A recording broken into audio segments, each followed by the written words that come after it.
للغیب حافظین، باقی جو غیب کی باتیں ہیں، جو بیچ کی بات ہے، اس کے ہم وہ حافظ نہیں ہیں۔ کوئی اور بات بیچ میں ہے اس کو ہم نہیں جانتے، لیکن جو کچھ ہمارے سامنے ہوا، جو ہمارے علم میں ہے، اسی کی ہم گواہی دے رہے ہیں۔ وَاسْأَلِ الْقَرْيَةَ الَّتِي كُنَّا فِيهَا، مزید ثبوت کے طور پر انہوں نے کہا کہ باپ سے کہہ دینا کہ ان بستی والوں سے بھی پوچھ لو کہ جہاں ہم موجود تھے، وہ بھی ہمارے اس بات کی گواہی دیں گے۔ وَالْعِيرَ الَّتِي أَقْبَلْنَا فِيهَا، اور اس قافلے میں جو لوگ شریک تھے جس میں ہم آئے ہیں، ان سے بھی پوچھ سکتے ہو، اور وہ بھی ہماری بات کی توثیق کریں گے۔ وَإِنَّا لَصَادِقُونَ، اور ہم یقیناً سچے ہیں۔ قَالَ بَلْ سَوَّلَتْ لَكُمْ أَنفُسُكُمْ أَمْرًا، حضرت یعقوب کا تو اعتبار پہلے ہی اٹھ چکا تھا، انہوں نے کہا یہ پھر تم نے اپنے دل سے کوئی بات گھڑ لی ہے، اب مجھے تمہارا کوئی اعتبار نہیں رہا۔ فَصَبْرٌ جمیل، صبر ہی اب بہترین سہارا ہے۔ عَسَى اللَّهُ أَن يَأْتِيَنِي بِهِمْ جَمِيعًا، کوئی بعید نہیں کہ اللہ تعالیٰ ان سب کو لے آئے اکٹھا کر کے۔ اب یہاں جمع کا صیغہ ہے جس میں تین کم سے کم شامل سمجھے جاتے ہیں۔ اب تین بیٹے جو ہیں ان کے نہیں آئے ہیں، یوسف بہت پہلے گمشدگی کی کیفیت میں ہیں ان کے حساب سے، بنیامین جو ہیں وہ وہاں روک لیے گئے چوری کے الزام میں، اور سب سے بڑا بیٹا جو ہے یہودا وہ خود نہیں آیا، وہ بھی وہاں پر رک گیا کہ میں اپنے باپ کو منہ نہیں دکھا سکتا۔ تو اللہ کی رحمت سے کوئی بعید نہیں کہ اللہ تعالیٰ اب تینوں کو اکٹھا ہی لے آئے۔ اب یہ ان کی اللہ پر ابھی بھی جو ایک اعتماد اور توکل ہے اس کا اظہار۔ انہ هو العلیم الحکیم، یقیناً وہ علم والا ہے، حکمتوں والا ہے۔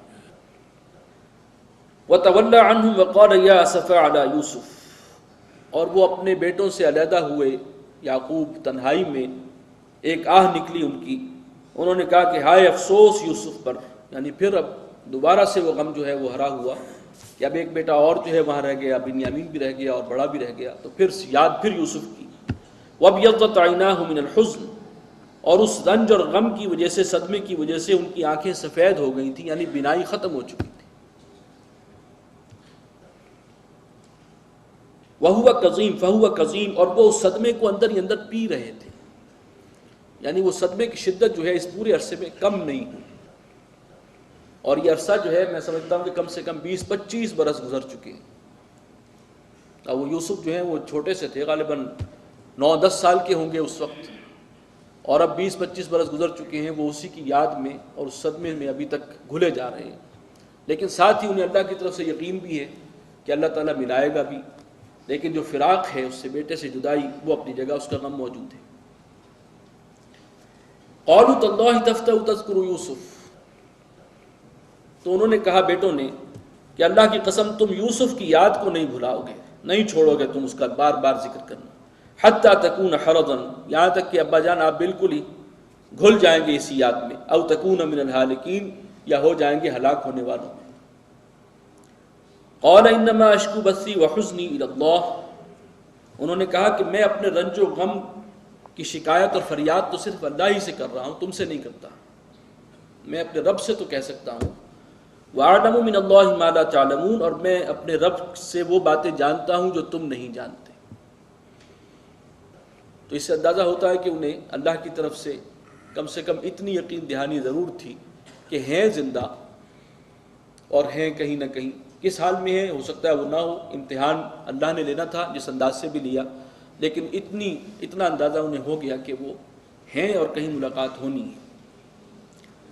یا بنی اذهبوا فتحسسوا من یوسف، اے میرے بیٹو جاؤ اور تلاش کرو یوسف کو، واخیہ، اور اس کے بھائی کو، ولا تیأسوا من روح اللہ، اور اللہ کی رحمت سے نا امید نہ ہونا، انہ لا ییأس من روح اللہ الا القوم الکافرون، اس لیے کہ اللہ تعالیٰ کی رحمت سے مایوس نہیں ہوتے مگر وہی کہ جو کافر ہیں، ابھی بھی اللہ کی رحمت سے بالکل پر امید ہے۔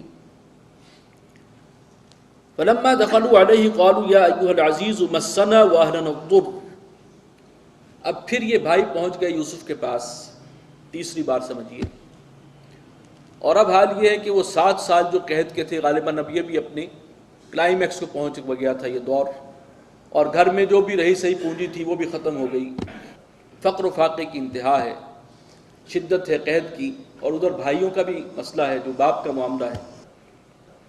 تو قالوا یا ایھا العزیز، کہنے لگے اے عزیز، اے با اختیار شخص، مسنا واہلنا الضر، ہم پر اور ہمارے گھر والوں پر بڑی سختی آئی ہے، وجئنا ببضاعۃ مزجاۃ فاوف لنا الکیل وتصدق علینا، اور ہم کچھ حقیر سی پونجی لائے ہیں تو تو کرم کر ہم پر کہ پورا پورا تول، جو بھی غلہ ہے راشن ہمیں پورا آپ عنایت فرما دیں، اور ہم پر خیرات بھی کریں، اب تو ہم خیرات اور صدقات کے مستحق ہو چکے۔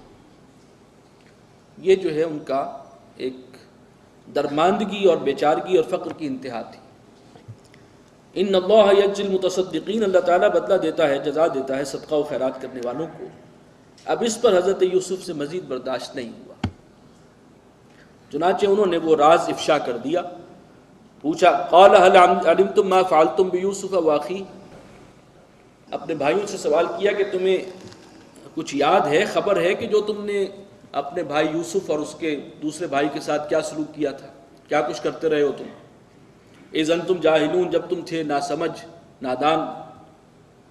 قالوا انک لانت یوسف، اب بھائیوں کو بھی تنبہ ہوا کہ یہ جو بار بار معاملہ ہو رہا ہے، اور بھائی کو بھی روکا گیا اور یہ سوال جو کیا ہے، تو پھر انہیں تھوڑا شک گزرا، انہوں نے کہا کہ کیا تم ہی تو نہیں ہو یوسف؟ قال انا یوسف وھذا اخی، فرمایا کہ ہاں میں یوسف ہوں اور یہ میرا بھائی ہے بنیامین۔ قد من اللہ علینا، اللہ تعالیٰ نے ہم پر احسان فرمایا۔ انہ من یتقی ویصبر فإن اللہ لا یضیع اجر المحسنین، یقیناً جو اللہ کا تقوی اختیار کرے اور صبر سے کام لے تو اللہ تعالیٰ نیکی کرنے والوں کے اجر کو ضائع نہیں کرتا۔ قالوا تاللہ لقد آثرک اللہ علینا، اب بھائیوں نے کہا کہ قسم ہے اللہ کی، آپ کو اللہ نے ہم پر فضیلت عطا فرما دی ہے۔ وَإِن كُنَّا لَخَاطِئِينَ، اور یقیناً ہم ہی تھے خطا کار۔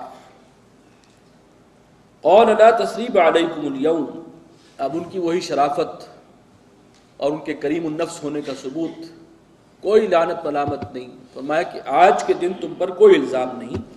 یغفر اللہ لکم، اللہ تعالیٰ تمہاری بخشش فرمائے، معاف فرمائے۔ وَهُوَ أَرْحَمُ الرَّاحِمِينَ، اور وہ ہے سب سے بڑھ کر رحم فرمانے والا۔ اذهبوا بقمیصی ھذا، میرا یہ کرتا میری قمیص سے لے جاؤ، فَأَلْقُوهُ عَلَى وَجْهِ أَبِي، اور اسے ڈال دو میرے باپ کے چہرے پر، یأتی بصیراً، وہ چلا آئے گا میرا باپ دیکھتا ہوا، یعنی اس کی بینائی بھی بحال ہو جائے گی اور وہ انشاءاللہ ادھر آئیں گے میرے پاس۔ وَأْتُونِي بِأَهْلِكُمْ أَجْمَعِينَ، اور سب گھر والوں کو لے آؤ میرے پاس اکٹھا کر کے۔ وَلَمَّا فَصَلَتِ الْعِيرُ قَالَ أَبُوهُمْ إِنِّي لَأَجِدُ رِيحَ يُوسُفَ، اب وہ قافلہ جو ہے مصر سے روانہ ہوا تو حضرت یعقوب نے کہا گھر والوں سے کہ مجھے یوسف کی خوشبو محسوس ہو رہی ہے، میں پاتا ہوں یوسف کی خوشبو کو، لولا ان تفندون، اگر تم مجھے خبتی قرار نہ دو۔ قالوا تاللہ انک لفی ضلالک القدیم، انہوں نے کہا کہ اللہ کی قسم آپ تو اسی پرانے ہذیان میں مبتلا ہیں۔ ظاہر بات ہے کہ انہیں کیسے یقین آ سکتا تھا کہ یہ پھر دماغ ہی چل گیا ہے آپ کا، شاید اس قسم کی باتیں جو آپ کر رہے ہیں۔ وَلَمَّا أَن جَاءَ الْبَشِيرُ أَلْقَاهُ عَلَى وَجْهِهِ، اور جب وہ آیا خوشخبری دینے والا تو اس نے وہ کرتا جو ہے ان کے چہرے پر ڈال دیا۔ فَارْتَدَّ بَصِيرًا، اور ان کی بینائی جو ہے وہ لوٹ آئی۔ قَالَ أَلَمْ أَقُل لَّكُمْ إِنِّي أَعْلَمُ مِنَ اللَّهِ مَا لَا تَعْلَمُونَ، تو فرمایا کہ کیا میں نے تم سے کہہ نہیں دیا تھا کہ میں جانتا ہوں اللہ کی طرف سے جو تم نہیں جانتے۔ قالوا یا ابانا استغفر لنا ذنوبنا انا كنا خاطئین، اب ان بھائیوں نے کہا کہ ابا جان آپ ہمارے رب سے ہمارے لیے استغفار کیجئے، مغفرت کی دعا کیجئے ہمارے گناہوں پر، یقیناً ہم ہی خطا کار تھے۔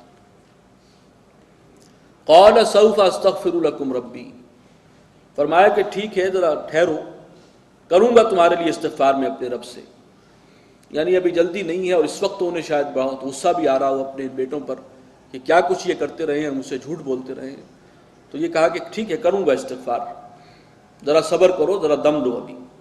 انہ هو الغفور الرحیم، بے شک وہ بخشنے والا ہے مہربان۔